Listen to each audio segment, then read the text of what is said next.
Okay, Ray, great to have you here. We're going to do a segment on protective futures, what's on the horizon, where we're going to talk about where the future of protection is, where the world is going. As people say, the world is always melting down. There's always friction. There's always conflict. Let's try to understand where that is so we can keep people safer and they can be happy and they can be productive. So tell me, Ray, what's top of mind for you on I mean, we're in kind of the maybe hopefully the downward trend in this pandemic, and it's been kind of a crisis the last couple of years. But where do you think we're trending that we should be following where the risk is going, where that risk puck is going? Well, I think there's a lot to that, Scott, and break it down into a couple of segments. Pandemic is clearly in some places, if not many places, getting better. But with what's coming with that, there's a lot of rhetoric and talk about, do you have your card with you today? Yeah, Can you get into this restaurant today? Which New York just announced that you can get in if you have a card with you. Well, with a little ingenuity, you could have printed up a couple of counterfeits. those cards just in case, just in case you lose yours, if you have a real one. So that's going to present other challenges. And then we also see that the virus itself, the vaccine is being knocked off in certain places. So there's another challenge and another dilemma and what have you. So I don't think we've seen, at least from what we do, we've Yeah, seen the end of that yet. And I think there's still a bunch of uncertainty about what tomorrow's going to look like, whether you have a vaccine or you don't have a vaccine, and getting into various venues and maybe even the workplace one day. We don't know. right. And Right. And I think this is really important to talk about because it matters where you put your money, your time, and your energy, especially as a security leader or a risk leader. If you start putting money into, hey, we're returning to work in 2020, in the summer of 2021, and we're going to have everybody back to work, I think you're overloading or you have your expectations a bit high that that's going to actually work. So how do you recommend people approach just project management or their budget for the future if they are responsible for some of these safety and security protocols? well, I think, the simple answer is a lot of it we just don't know. And Yeah, when you start asking questions about doing things, one question now leads to two or three, and then now you have two or three questions. Now you have that leads to five or six. So let's just take a large multi-tenant building, for example, in commercial real estate. In years gone by, we'd have all of our floors, we'd have floor wardens and right. marshals and all of that. And even before the pandemic, if we had 10, we got to the point where we didn't even know if that 10 were there. That's right. We had 10 floor wardens or whatever you've called them. And even now with the pandemic, of course, we're not occupying those floors, but we are going to do that apparently one day. Well, now, how many floor wardens do you have now on people that are so used to working at home? And, is Well, 100 enough? yeah, And and then, especially where you have employee-led emergency response teams. It was a problem before the pandemic, to your point. Half of our ERT are in a meeting and they can't respond to the emergency, or they can't be floor wardens at that any given time. yeah, Great point. yeah, no. So so it's like I think you ask one question, you could get an answer, but then usually you're going to say, well, wait a minute. So like you take special needs people in a multi-tenant building, okay, who's going to take Yeah, care of them? And that's right. where are we going to put them? Are That's they right. going to be by the elevator? Are they going to be by the exit? So right away, now this extrapolates out to many, many questions. But I think, from the standpoint of what we do, and I always like to remind people, at least in my opinion, we're business managers with a security discipline. And, it's our responsibility to assess the issues and assess the risk and to make recommendations and to be somewhat futuristic about that because we just don't know what the world is going to look like 10 minutes from now. We woke up the other day and, our friends in the Middle East are throwing things at each other in the sky. And, then that has other consequences and, the supply chain gets disrupted. Or if you have a call center in India And, the population is a large population. Well, they're not there today because the pandemic has pretty much shut it down. So I think it really tells us that you have to be in touch with what's happening in the world. And when we think about over the horizon, I mean, that's clearly one of them. And it probably doesn't matter what business you're in, there is a component of that. Yeah, great point. And to that point, when you're looking over the horizon and you're studying where the world is going and how the world is melting down, do you recommend they look very tactically at like wherever you have operations, you should be very tactical in your view of what's happening there? Or do you recommend that they be strategic and just say anywhere in the world could affect, it's the butterfly effect, right? If you one side of the world has an issue, the other side of the world now in this, we have a much smaller world today than ever before. Do you recommend strategic or very focused kind of analysis? Well, I think it's a combination of both. I mean, you just take a couple of things that are in the news today, the chip shortage. So all of a Great point. sudden, the chip shortage was impacting the automotive industry, right? Yeah, that's Now right. we know that the chip shortage is impacting many industries, and the recovery gets pushed out for a couple of years. So you start drawing down on that. Well, okay, it's impacting auto. That's production. Then there's suppliers to auto production. It's impacting them that are not even in the chip business. Somebody that makes brakes or something. So I Right. think from a tactical standpoint, you got to get a handle around that. But then from a strategic standpoint, is there a workaround? Mm. Is there a supply chain workaround now, not only impacting chips, but other critical goods and what have you? I mean, we just saw what the ransomware did to the gas, Right. and look at the price. That's right. And people filling So up Tupperware to hoard gas. Yeah, not good.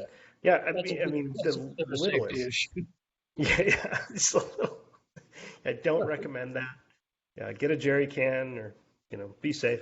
But the littlest issue in one part of the world is really truly affecting the other part of the world. But there's opportunity in that too. You've said this before that there's opportunity where, and I always say where there's friction, there's opportunity, right? But how do you see opportunity there when let's take the gas shortage for example, that shut down a pipeline which was feeding millions of people. How is that an opportunity? How can we look at that in a positive way?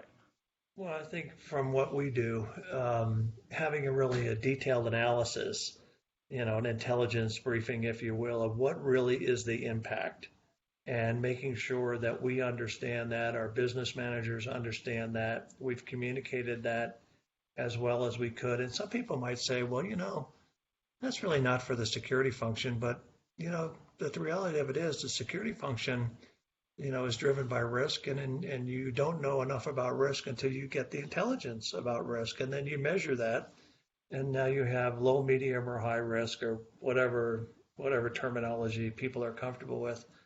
So it could be, it's like, wait a minute, this train isn't coming.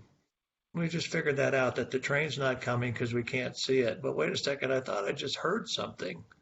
It was that the train whistle. We said, wait a minute, we got to know more about this, and then evaluate that and use the resources that we have to assess that, and then come back to our business.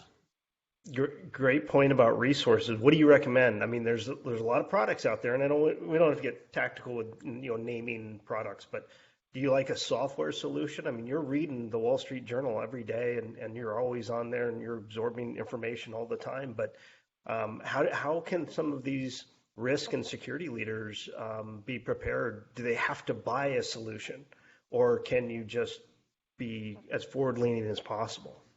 Well, when you're talking about intelligence, let's just start with artificial intelligence. Everybody wants to talk about that today. Great. Great. And it does have a major role. Um, but you still need the human intervention to assess the outcomes of artificial intelligence or any other software for that matter.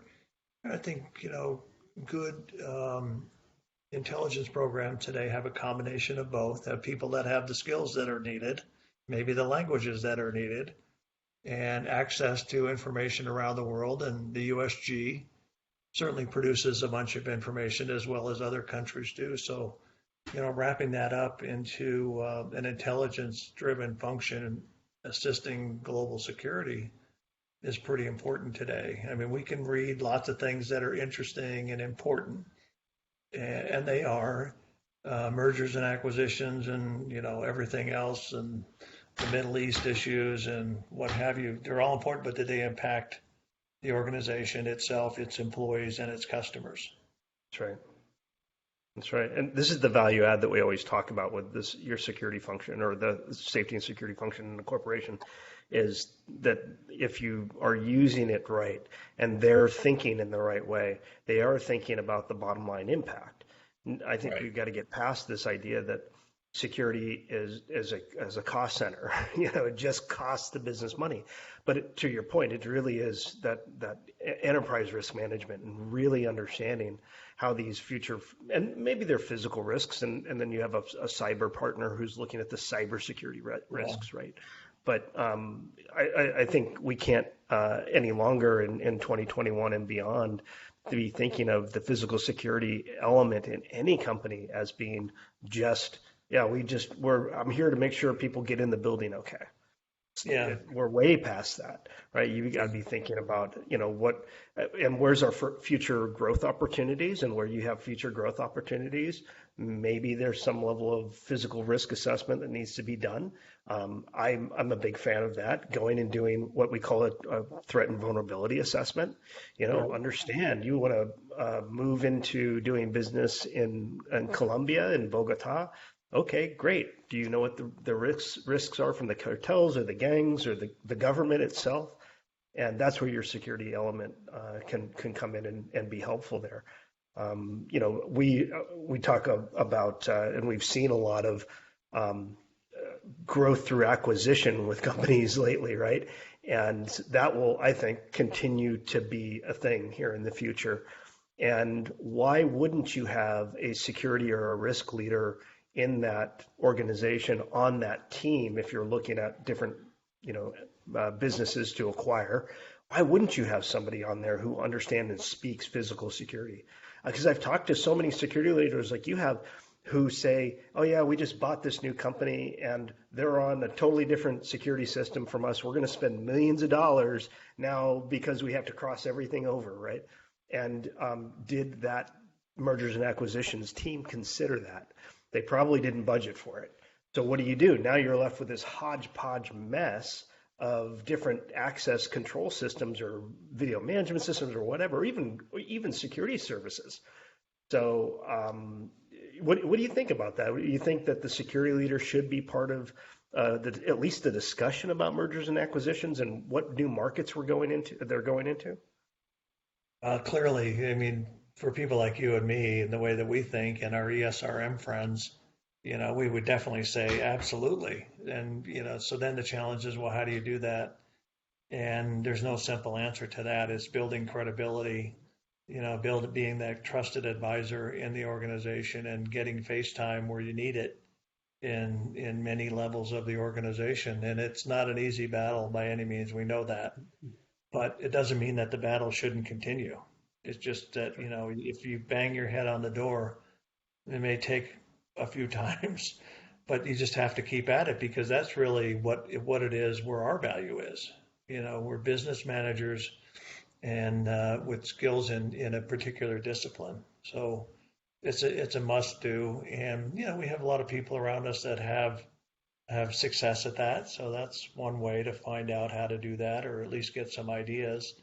We have organizations, membership organizations that have material that hopefully can help us, and people that do mentoring and other things like that. But I want to raise one other issue that I think is pretty interesting today, because we're starting to see a lot of press about the rise in crime in the major cities. Right. And in some cases, it's pretty staggering. So does that impact our return to work plans? And what are we going to do about that? And as you said earlier, usually our line of debarkation is at the curb. Well, Yep, the property line. yeah. So you think uh, the employee population today has a big say in what it is we do, It's true. and you don't take no for an answer very easily. And so it'll be an interesting time as we do venture down this return to work path to have all these elements, some of which we don't even know yet, uh, asked being questioned. And I think the rising crime in large cities is going to be one of them. I think that's a great point. We've are concerned with some of our displaced homeless folks who are now on the streets and are in big cities and are around corporate campuses or corporate buildings, and how are they treated? No longer can you just go out there and say, "Hey, get out of my doorway," and that's just not an acceptable way to approach folks. But what do you do when you've got employees who are getting robbed, or they're having to step over used needles or human feces on their way to work? Now you have an HR problem, Yeah. right? Because who wants to go to work in that environment unless that's the environment that you work in as a social worker or whatever. But there's plenty of people who are like, I didn't sign up for this. I don't want to live in New York or LA or San Francisco, where the work is, by the way. And now I want to work remote, or I want to move to a place that they deem to be safer. Now you have an HR concern Yep, because you're absolutely. not providing a safe work environment for them. Yeah, so these are major societal issues, and I certainly don't know the answers to many of them, and I'm not even sure that if we got our best minds together and attack this, we could figure it out because it's really about people. That's right. And we say that we want to keep everybody safe and productive and what have you, but if they can't get to the front door, how does that work? And so then you've got the community involvement, you got law enforcement involvement potentially, the social environment. So there's a lot of things that you can't just sweep this away and say, oh, well, it's going to be better tomorrow, because it's not going to be better tomorrow. That's right. So I It's think going it to take a long challenges. time to recover. I think it challenges all of us, and really, we should wake up early in the morning and really assess what it is we're doing and how we're doing it, and are we doing it the right way? Do we have support of the organization for the things that we do, and have business partners that have a leg in this with us? That's right. Remember years ago we used to talk about having a risk council. I don't know what that's called today, but it's just not us. I mean, anybody that's touching risk in the organization should be communicating with each other. So, when you talk about over the horizon, it's like, holy mackerel, let's stop talking about, because there's too many. It's daunting. Yeah. Well, we have had civil and social unrest in our community for the last year, and what happens when that's brought to work as well. Now, Yeah, folks are coming back, and let's say you have somebody who wants to put a thin blue line American flag up in their cubicle, and then you're going to have somebody who wants to put a Black Lives Matter flag up, and then or be posting social things. And what we've always said forever, don't bring politics to the workplace. But now it's so much in everybody's face that work may just be another outlet for them, that they want to come and they want to discuss these things. So yeah, to your point about having that risk council, or the safety council, or a committee, or something that should be well represented by many different organizations, and so that you can get a holistic view of what's the employee population saying, what's going on. And that's not something you have to be in the workplace for. This is something that you can do, by like Zoom or Blue Jeans, or by remote, because people are thinking about this, and I do think it will affect how we return to work in the future. I don't know what do you think is, if we were to risk rank these things, is return to work is the pandemic and maybe the health and safety aspects of that. Is that number one still in your mind, or because of vaccines and kind of the way we're kind of getting out of this, at least as Americans, I think, is that a factor?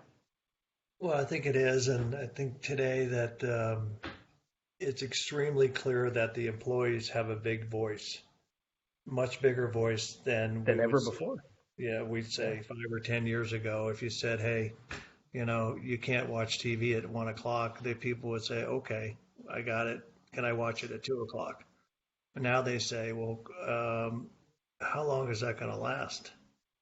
And whose idea was that? So, you know, this isn't really, I don't think, for us to fully decide, but I think it's for us to realize that the employees have a big say, and anything that's going on that impacts employees should be discussed on the front end. So like we would say, hey, we got three entrances to this building.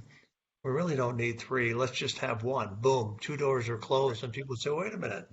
I go through that door every day and I say hi to Joe at the desk, and how come I can't do that anymore? That's right. Yeah. So, so it's actually, what I think it's exciting because there's so many challenges to what we do and how we do it around the world, and the contribution that we can make as being security professionals is significant. I think we have to jump on those and be a part of them and understand the ramifications of that. So, I mean, that's my 2 cents today. If I get a chance to talk about it, is let's be prepared. Let's Yeah. understand and be prepared and be engaged. Be quick to pivot if we have to, for whatever reason, and then enjoy the good things that we can accomplish together in the organization. I think that's a great way to leave this here, where conversation is, having thwe conversations about the future and where things are going and what we see as kind of the biggest risks. Although we don't have answers here, I think we both agree that the return to work is not the final kind of answer.